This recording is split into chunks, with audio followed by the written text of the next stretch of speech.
Bismillahirrahmanirrahim. İslam haqqında danışılanda ən çox hansı sözləri eşitməyə adət eləmişik? Sülh və sevgi dini, xoş əxlaq, mərhəmət və s. Çox gözəl tanımlamadır. Həqiqətən razıyam. Amma naqis tərifdir, yarımçıq tərifdir. Elə təsəvvür eləyin ki, İslamın yarısına diqqət edirik, yarısını isə heç nəzərə almırıq. Yarısına əməl etməyə çalışırıq, yarısını isə görməzdən gəlirik. İslam haqq və ədalət uğrunda mübarizə aparanların dinidir. Azadlıq və müstəqillik istəyənlərin dinidir. İslam müqavimət dinidir. Əvvəl şeytana müqavimət göstərməyi əmr edir, sonra öz nəfsinə müqavimət göstərməyi.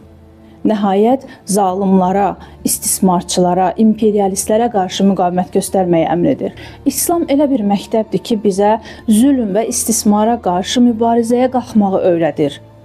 İslam bizə müsəlman qayda qanunlarının həyata keçirilməsini tələb etməyi, yəni öz haqqımızı tələb etməyi öyrədir. Xoşbəxtliyimizi təmin edən hökumət quraraq insan kimi yaşamaq üçün hətta qiyam etməyi öyrədir.